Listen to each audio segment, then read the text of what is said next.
दोस्तों नमस्कार, उम्मीद कर रहा हूँ आप सब लोग अच्छे होंगे। तो वर्क पावर एनर्जी चैप्टर का आज हमारा 4th एपिसोड है एंड लास्ट एपिसोड्स में हम वर्क डन बाय फोर्स को समझ रहे थे एंड उसके बाद हमने conservative and non conservative forces को देखा कि कंजर्वेटिव फोर्सेस कौन से होते हैं और कैसे हम चेक करते हैं कि कोई पर्टिकुलर फोर्स कंजर्वेटिव है या नहीं है। जितने भी कॉन्स्टेंट फोर्सेस होते हैं वो सारे कंजर्वेटिव होते हैं except that drag force and that friction force.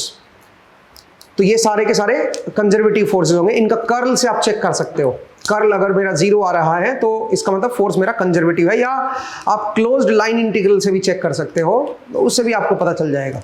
ठीक है, आज का जो एपिसोड रहेगा उसमें हम एक थ्योरम पढ़ेंगे जिसको हम वर्क एनर्जी थ्योरम बोलते हैं। ठीक है, तो लेकिन उससे पहले मैं आपको थोड़ा सा एक क्वेश्चन के थ्रू जो स्प्रिंग फोर्स हमने पढ़ा था और उसकी वजह से हमने वर्क डन देखा था, work done bye spring force, उसको थोड़ा सा मैं रिवाइज करना चाह रहा हूँ बिकॉज वो हमने पहले एपिसोड में पढ़ा था और उसके बाद हम एकदम से दूसरे फोर्स कंजर्वेटिव पे आ गए थे।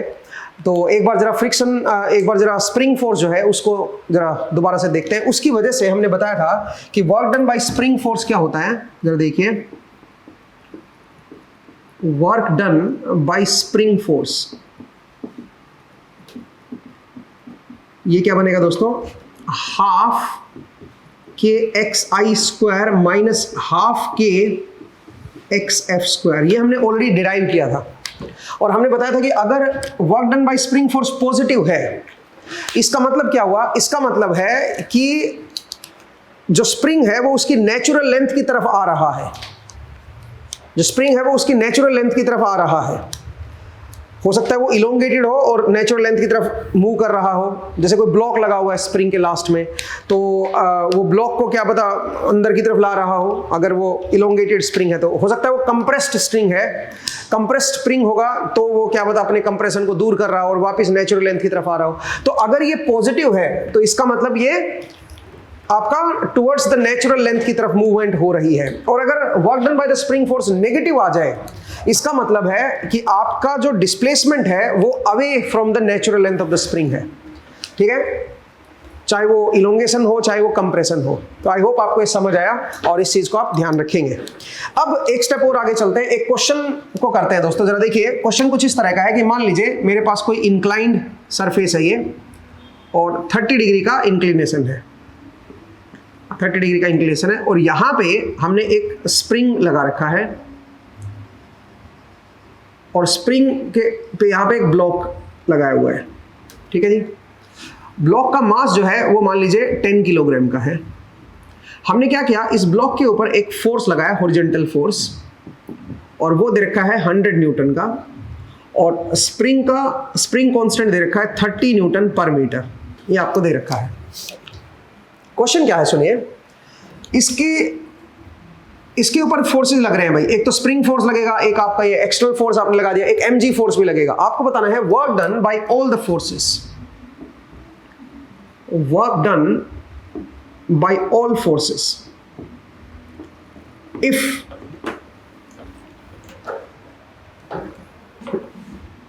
if the spring is initially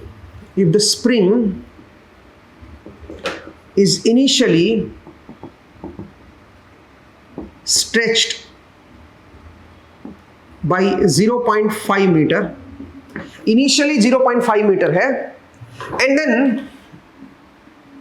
elongated to 2 meter। मतलब ये मान लीजिए कि ये इसकी नेचुरल लेंथ है। तो इनिशियली नेचुरल लेंथ से कितना है बताइए जरा, 0.5 मीटर ये स्ट्रेच हो रखा है। ऐसे हम लेके चलेंगे, पहले से ही स्ट्रेच हो रखा है, फोर्सेस अप्लाई हो रखे होंगे और उन फोर्सेस ने इनिशियल पोजीशन हम यहां से देखना शुरू कर रहे हैं, वो इसको स्ट्रेच करते जा रहे हैं स्प्रिंग को। तो अगर स्प्रिंग को स्ट्रेच करते जा रहे हैं तो हमें देखना है 0.5 से जब ये 2 मीटर तक ये हो जाएगा, मतलब 0 से नहीं देखना अपने को, 0.5 से जब ये 2 मीटर तक ये इलोंगेट हो चुका होगा। ठीक है, 2 मीटर मान लीजिए मेरा यहाँ पे है, तो यहाँ पे जब आपका ब्लॉक आ चुका होगा, इस लोकेशन पे जब आपका ब्लॉक आ चुका होगा, तो आपको बताना है कि हर एक फोर्स ने कितना वर्क किया है। ठीक है, मतलब ये जो पॉइंट है, ये पॉइंट आपका यहाँ पे आ चुका होगा। ठीक है, तो कैसे देखोगे दोस्तों इसको? तो एक काम करते हैं, एक एक फोर्स का वर्क डन निकालते हैं। तो सबसे पहले जरा देखते हैं work done by spring force, work done by spring force. तो ये तो बहुत आसान है भाई, इसमें तो आपको सीधा सीधा वैल्यू पुट करनी है। तो आप बताइए क्या बन जाएगा? ये बन जाएगा 1/2 के इज 30 इंटू XI²। इनिशियल क्या है? 0.5, सो 0.5 का स्क्वायर माइनस 1/2 के फाइनल जो इलोंगेशन है वो 2 मीटर की है, यहां से 2 मीटर अवे है। तो अगर आप ध्यान से देखोगे तो ये बन जाएगा 30/2 विच इज 15, 1/4 माइनस 4, तो ये हो जाएगा -15 इंटू, इसकी जगह पे 15 कर देता हूं और ये -15/4, ये 15/4 यहां पे ले लिया, माइनस इसका बाहर ले लिया मैंने, ठीक है। तो आप एक बार देख लीजिएगा दोस्तों, ठीक है। तो इतना जूल मेरा क्या आ जाएगा? ये मेरा work done by the spring force आ जाएगा। और ये नेगेटिव है, नेगेटिव का मतलब क्या हुआ? ये जो नेचुरल लेंथ है उससे अवे जा रहा है, ठीक है, आप देख सकते हैं। नेक्स्ट आइए, work done by this force, this external force. तो number 2, work done by external force of 100 newton. 100 newton ने कितना वर्क डन किया है वो जरा देखते हैं। तो 100 न्यूटन का फोर्स इस तरफ है, तो अब हम देखना चाहेंगे कि नेट डिस्प्लेसमेंट इस तरफ कितनी हुई है। तो जरा खुद सोचिए, ये लेंथ कितनी है? ये है 1.5 और ये जो एंगल है ये आपका है 30 डिग्री। अपने को क्या देखना है? अगर मैं ये ट्रायंगल बना दूं यहां पे, तो मैं ये कह सकता हूं ये लेंथ है मेरी 1.5 और ये एंगल 30 है, तो ये एंगल हो जाएगा 60। तो 1.5 का cos 60 कर दोगे तो ये वर्टिकल लेंथ आ जाएगी और sin 60 कर दोगे तो ये लेंथ आ जाएगी। इसका मतलब आगे की तरफ कितना डिस्प्लेस हुआ है? यहां से लेके यहां तक की जो लेंथ है ये आगे की तरफ डिस्प्लेस हुआ है। तो सीधा सीधा आप क्या करोगे? 100 इंटू, इसमें तो कुछ देखने की जरूरत ही नहीं, डिस्प्लेस कितना हुआ आगे की तरफ फोर्स की डायरेक्शन में, तो वो हो जाएगा 1.5 sin 60 √3/2, तो कट गया 50, 75 √3 जूल। ये पॉजिटिव वर्क डन आ रहा है दोस्तों, और आना भी चाहिए क्योंकि फोर्स इधर है और डिस्प्लेसमेंट भी इधर ही है, ठीक है। नेक्स्ट नंबर 3 आइए, work done by gravitational force, work done by gravitational force.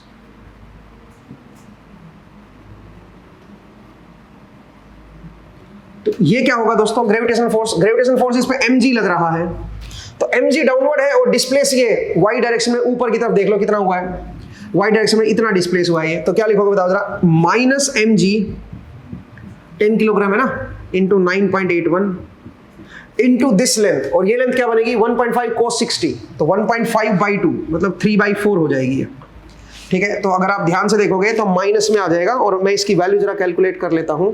ये बन जाएगा 10 into 9.81 into 3 and divide by 4 कर देते हैं, तो it comes out to be 73.58 joule. ये माइनस का आ गया, और ये मेरा प्लस का होगा 75 √3, मैं इसको भी मल्टीप्लाई कर लेता हूँ। It comes out to be 129.90 joule. और ये आपका ये भी मैं कैलकुलेट कर लेता हूँ भाई, 15 इंटू 15/4 कर देता हूँ, तो it comes out to be -56.25। एक बार जरा मेरी कैलकुलेशन चेक कर लेना भाई, ठीक है। तो नेट वर्क डन अगर आपको निकालना होगा सारे फोर्सेस का मिला के, तो सबको आप क्या कर दोगे? ऐड। सबको आप ऐड करके नेट वर्क डन देख सकते हो कि सारे फोर्सेस मिलके कितना वर्क करेंगे, ठीक है। उनको आप ऐड कर दोगे, सिंपल है, इसमें और कुछ नहीं, ठीक है। तो कहानी बड़ी आसान थी दोस्तों, आई होप आपको समझ आया। कई बार क्या होता है, ये जो स्प्रिंग है, जैसे आपने यहाँ पे इनिशियल पोजीशन जो है वो स्ट्रेच्ड पोजीशन ली, कि पहले से स्ट्रेच था और ज्यादा स्ट्रेच हो गया। कई बार क्या होता है कि इनिशियल पोजीशन जो है वो कंप्रेस्ड पोजीशन होती है और फाइनल पोजीशन स्ट्रेच्ड पोजीशन होती है। जैसे कि जरा देखिए मैं क्या बोलने की कोशिश कर रहा हूं, उसको जरा समझिए।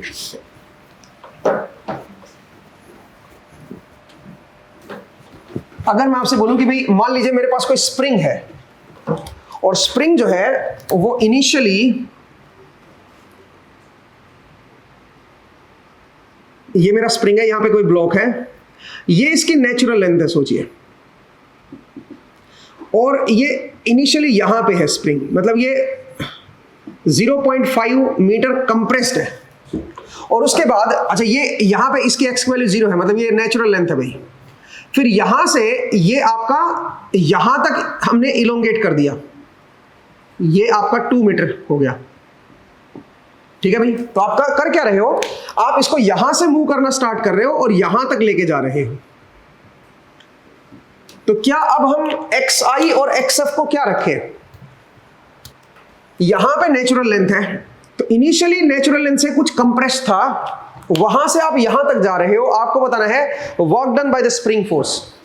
Work done bye spring force क्या होगा, तो work done bye spring force इस केस में अगर आप देखोगे तो अगेन आप इसमें पुट कर सकते हो, कोई दिक्कत नहीं है। कुछ लोग बोलेंगे सर ये -0.5 आ रहा है, माइनस पुट कर भी दोगे तो स्क्वायर ही तो है, ठीक है। इनिशियल लोकेशन अगर आप देखोगे तो अगर आप -0.5 भी ले लोगे तो कोई फर्क पड़ेगा नहीं। वैसे आप इसको ब्रेक कर सकते हो, कैसे भाई, पहले देखो यहां से यहां तक आने में कितना वर्क डन हुआ, तो उसमें आपका xi क्या है, xi है 0.5 और xf क्या हो जाएगा 0। फिर यहां से लेके यहां तक जाने में कितना हुआ, तो यहां पे xi क्या हो जाएगा, xi 0 हो जाएगा, और xf क्या हो जाएगा, xf फिर 2 हो जाएगा। दोनों को ऐड कर दो तब भी वही आंसर आएगा, चेक करके देख लो, ठीक है। या फिर डायरेक्ट xi की जगह 0.5 पुट कर दो और xf की जगह 2 पुट कर दो, उससे कोई फर्क नहीं पड़ेगा, ठीक है भाई। तो मुझे उम्मीद है आपको ये समझ आया कि कैसे जो है हम इस चीज को हम सोल्व करेंगे कि स्प्रिंग का जो वर्क डन है स्प्रिंग फोर्स का, वो हम कैसे कैलकुलेट करें, वो आप इजीली वैल्यूज पुट करके निकाल सकते हो, ठीक है। नेक्स्ट आगे बढ़ते हैं, नेक्स्ट जरा देखिए। नेक्स्ट अब एक नई चीज पढ़ने जा रहे हैं और वो है हमारा वर्क एनर्जी थ्योरम, और सिंपल आप ये कह सकते हो प्रिंसिपल ऑफ वर्क एनर्जी, ठीक है। तो अब हम पढ़ेंगे principle of work energy, work and energy, इसको जरा समझते हैं भाई, काफी इंपॉर्टेंट टॉपिक है इसलिए ध्यान से समझिएगा। सोचिए मेरे पास कोई पार्टिकल है और वो पार्टिकल ऐसे मूव कर रहा है और उस पार्टिकल के ऊपर इधर कोई फोर्स लग रहा है, F रिजल्टेंट फोर्स है। ये सारे फोर्सेस का, कई सारे मल्टीपल फोर्सेस लग रहे थे, सोचिए उन सारे फोर्सेस का रिजल्टेंट फोर्स इस तरफ लग रहा है किसी पर्टिकुलर इंस्टेंट पे। अब इस फोर्स के दो कंपोनेंट होंगे दोस्तों, एक कंपोनेंट होगा टेंजेंशियल जिसको आप Ft लिख सकते हो, और एक कंपोनेंट होगा नॉर्मल जिसको आप Fn लिख सकते हो। ये जो Fn होगा ये आपका डिस्प्लेसमेंट के, जो भी ये स्मॉल डिस्प्लेस होगा उसके परपेंडिकुलर होगा दोस्तों। तो work done bye this force will always be 0 and work done bye this force will always be positive, क्योंकि ये टेंजेंशियल डायरेक्शन में है तो उसी डायरेक्शन में मान लीजिए पार्टिकल भी मूव कर रहा है।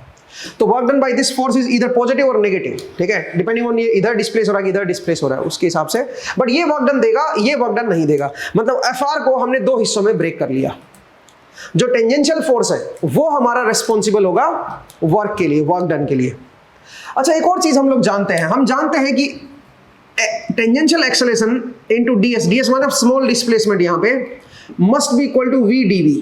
आप ये जानते हो, ये आपने काइनेमेटिक्स में पढ़ा है, ठीक है। अब यहां से अगर मैं ये बोलूं कि भाई a टेंजेंशियल जो आएगा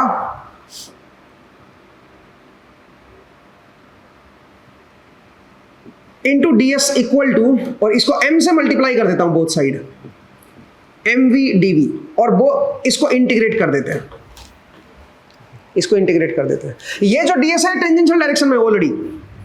अच्छा तो जरा देखो ध्यान से, दोनों तरफ मैंने इंटीग्रेट कर दिया। अब इंटीग्रेट करने पे क्या पता चलेगा जरा देखिए, मान लीजिए आप ये क्या बन गया बताओ जरा, ये बन गया f टेंजेंशियल इनटू ds, जिधर मेरा ds है उधर ही f टेंजेंशियल है। तो मेरे को डॉट प्रोडक्ट लेने की जरूरत नहीं है यहाँ पे, आप पॉइंट को समझिए। क्यों नहीं ले रहा हूं मैं डॉट प्रोडक्ट, क्योंकि जिधर मेरा ये फोर्स है उधर ही मेरा ds है। ये टेंजेंशियल फोर्स है m इंटू ए टेंजेंशियल, मतलब f टेंजेंशियल आ गया और ds भी उसी डायरेक्शन में है मेरा, ठीक है। तो ये जो वैल्यू आएगी this will be equal to m v dv, आप इस तरह से लिख सकते हो। अब मान लीजिए आपका पार्टिकल जो है वो डिस्प्लेस हो रहा है s1 से s2 के बीच, तो यहां पे क्या हो जाएगा, v1 से लेके v2 तक आप यहां पे लिख दोगे। s1 जब उसकी पोजीशन थी तो वेलोसिटी थी मेरी v1, और s2 जब पोजीशन थी तो वेलोसिटी होगी मेरी v2। वेलोसिटी बोल दो या स्पीड बोल दो, एक ही बात है। तो टेंजेंशियल डायरेक्शन में आप नेट स्पीड देख रहे हो, नेट वेलोसिटी देख रहे हो, तो ये जो वेलोसिटी होगी टेंजेंशियल स्पीड के बराबर होगी, इसका मैग्नीट्यूड, ठीक है ना। हाँ तो जरा देखिए दोस्तों, यहां से अगर आप देखोगे तो ये क्या बन गया, ये तो वर्क डन आ गया भाई। S1 से S2 पे जो जाओगे तो कितना वर्क होगा, ये वर्क डन आपको पता चल गया, ठीक है। तो आप ये कह सकते हो वर्क डन बाई एफआर का केवल यही तो कंपोनेंट वर्क डन देगा, that must be equal to क्या होगा, तो इसको मैं U लिख देता हूं, U1 to 2 is equal to क्या हो गया बताओ जरा, ये हो गया m v²/2 v1 से v2, ठीक है। अब अगर मैं इसमें upper limit and lower limit लगाऊं तो मैं कह सकता हूं work done from 1 to 2 is equal to half m v2² minus half m v1²। अब ये हाफ m v1² को मैं इधर ले आता हूं, ये काइनेटिक एनर्जी बन गया दोस्तों, इसको हम बोलेंगे काइनेटिक एनर्जी, ठीक है। तो अगर मैं इधर लेके आऊंगा तो ये बन जाएगा u1 to 2 plus half m v1² is equal to half m v2²। ये बन गया दोस्तों। इसका मतलब ये एक तरह की मेरे पास एक थ्योरम आ गई है। इस हाफ mv² को हम क्या नाम देंगे, इस हाफ mv² को हम बोलेंगे काइनेटिक एनर्जी। ये किस वजह से आती है, ये आती है because of motion of the particle, particle के मोशन की वजह से ये हमें देखने को मिलती है दोस्तों, और इसको हम बोलेंगे kinetic energy of the particle. तो इसको हम क्या बोलेंगे, इनिशियल काइनेटिक एनर्जी, जब ये पोजीशन S1 पे था और उस टाइम पे कोई फोर्स लग रहे थे, उन फोर्सेस ने कुछ वर्क किया, वर्क करने की वजह से क्या हो गया, उसकी जो एनर्जी है काइनेटिक एनर्जी बदल गई, और ये मेरी क्या बन जाएगी, फाइनल काइनेटिक एनर्जी हो जाएगी। तो इसको हम बोलेंगे वर्क एनर्जी थ्योरम, ठीक है, वर्क एनर्जी थ्योरम। आप पॉइंट को समझिए भाई, ये बड़ा इंपॉर्टेंट थ्योरम है, इसको जरा ध्यान रखिएगा, ठीक है। तो इसको जरा नोट कर लीजिएगा और इसको याद भी रखिएगा। तो मैं अच्छा, इसमें एक चीज ध्यान रखना, ये जो वर्क डन बाय फोर्सेस है, इसमें सारे फोर्सेस है, कंजर्वेटिव नॉन कंजर्वेटिव हर तरह के फोर्सेस इसमें इंक्लूड हो गए हैं। तो ये एक तरह की एक इंटरेस्टिंग हमारे पास थ्योरम आ गई है। ये कह सकते हो कि initial kinetic energy plus work done by all the forces must be equal to final kinetic energy, ठीक है। इसको आप नोट डाउन जरूर कर लें और इसको हमेशा याद रखिएगा, ठीक है। एक और चीज याद रखिए, और वो ये कि अल्टीमेटली ये जो थ्योरम आई है ना, energy theorem, work energy theorem, ये अल्टीमेटली इस रिलेशन से ही निकली है। इसका मतलब है जहां तक आपको वेलोसिटी या एक्सेलरेशन कैलकुलेशन का सवाल होगा या डिस्प्लेसमेंट का सवाल होगा, आप जो है इस थ्योरम का इस्तेमाल करते हुए भी ये सब चीजें निकाल सकते हो, ठीक है, क्योंकि अल्टीमेटली यहीं से ये चीज निकली है ना। तो जो आप पहले काइनेमेटिक्स में आप करते थे कैलकुलेशन इस एक्सप्रेशन की हेल्प से, वही कैलकुलेशन आप यहां से भी कर सकते हो दोस्तों, ठीक है। तो मुझे उम्मीद है आपको ये समझ आया। अब एक स्टेप और आगे बढ़ते हैं, अब इसके ऊपर कुछ क्वेश्चंस करके देखते हैं, ठीक है। तो चलिए दोस्तों एक क्वेश्चन करते हैं। क्वेश्चन कुछ इस तरह का है कि मेरे पास एक इंक्लाइन प्लेन है या इंक्लाइन रोड मान लो, और इंक्लिनेशन जो एंगल है वो है 10 डिग्री का, और यहां पे कोई कार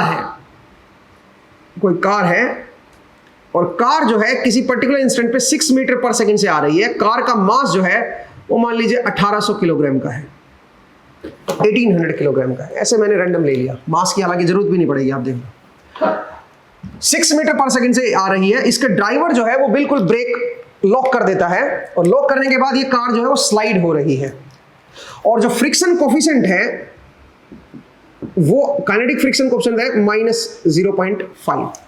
ये मेरा काइनेटिक फ्रिक्शन कोफिशिएंट आ गया है, ये दे रखा है रोड और टायर के बीच में।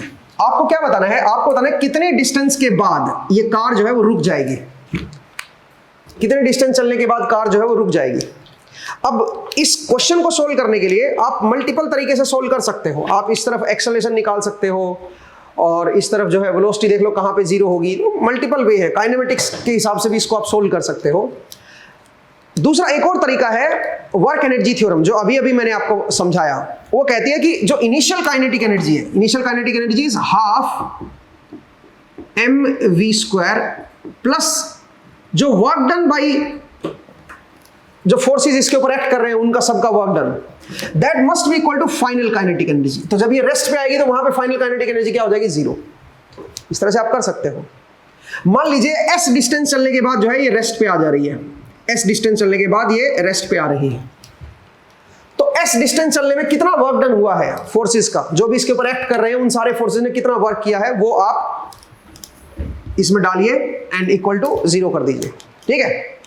तो जरा देखिए, अगर मैं वर्क डन की बात करूं तो यहां पे एक तो mg फोर्स लग रहा है, और क्योंकि टायर लॉक हो गए हैं तो फ्रिक्शन फोर्स इसका पीछे की तरफ लग रहा होगा, ठीक है।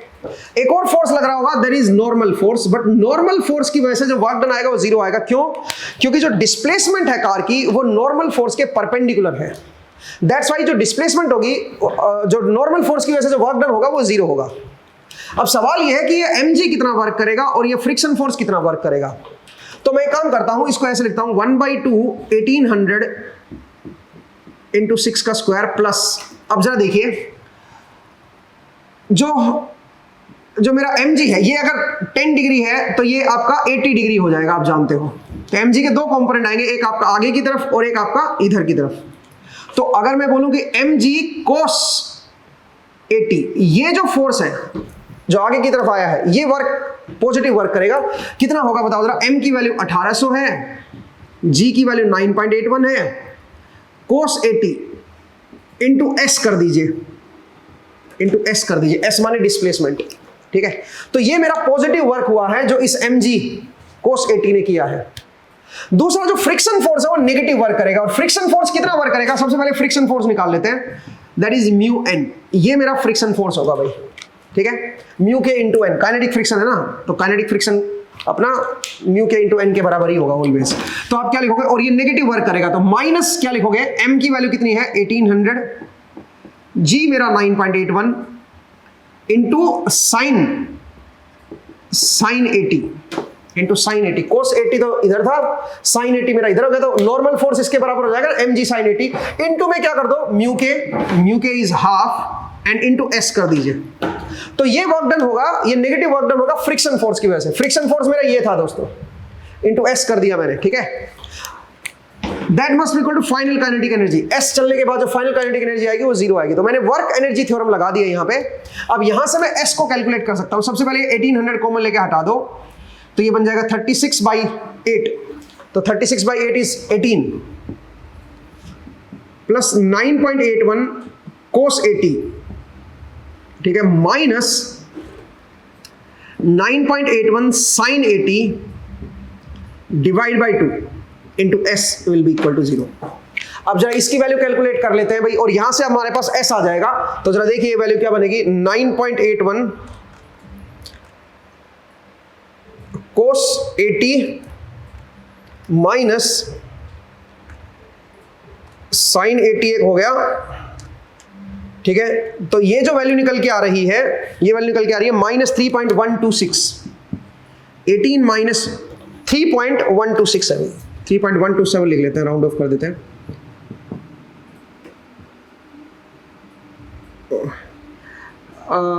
Equal to 0। तो यहां से s की वैल्यू आ जाएगी दोस्तों 18 डिवाइड बाय 3.127, ठीक है।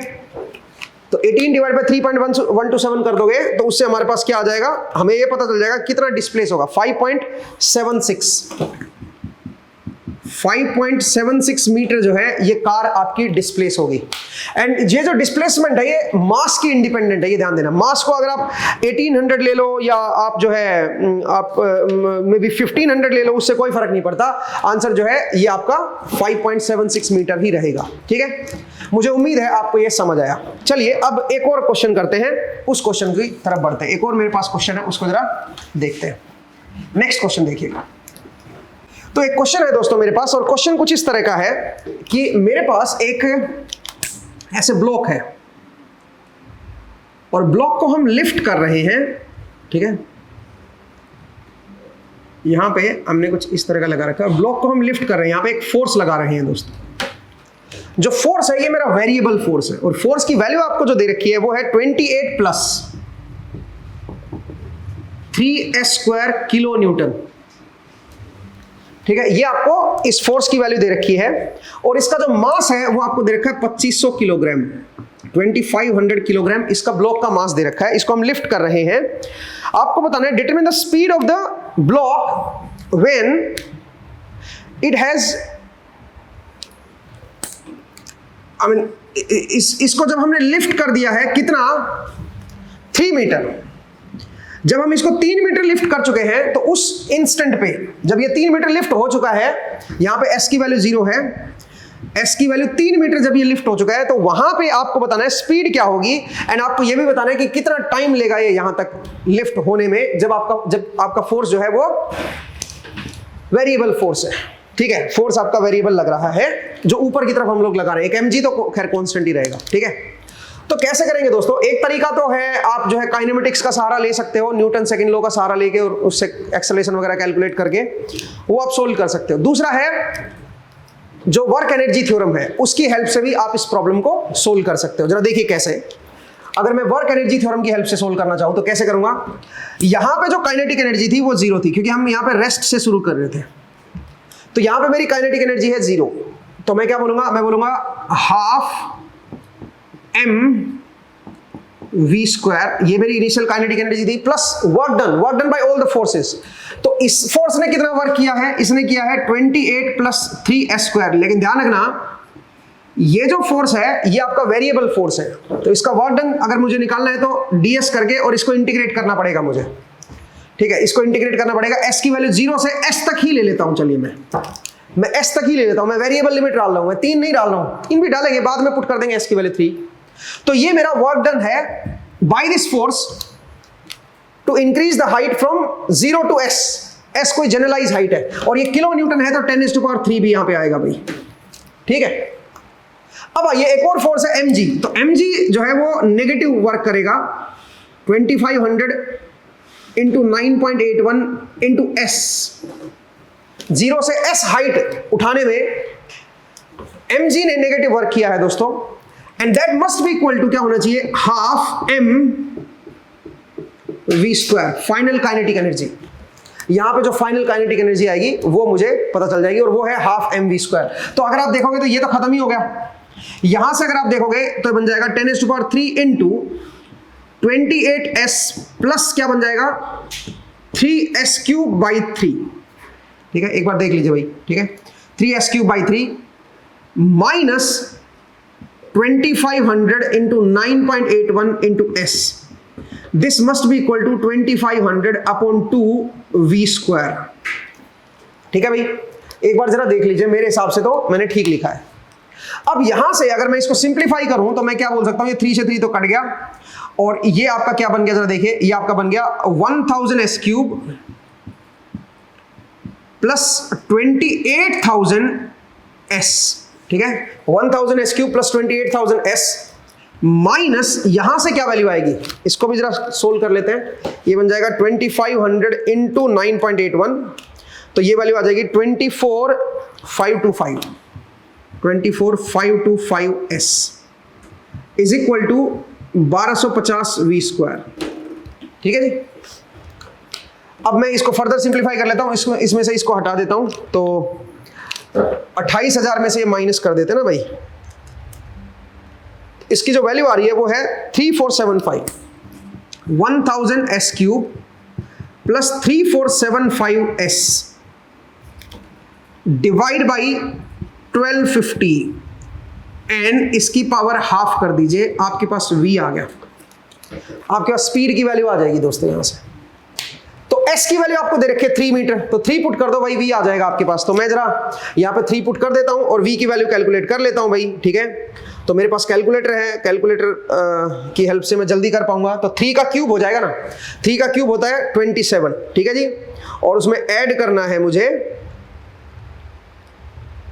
मैं इसको कैलकुलेट कर देता हूं भाई। ऐड करना है 3475 इंटू 3, ठीक है। यहां पे 3 से मल्टीप्लाई कर दो, डिवाइड बाई कितना हो जाएगा दोस्तों?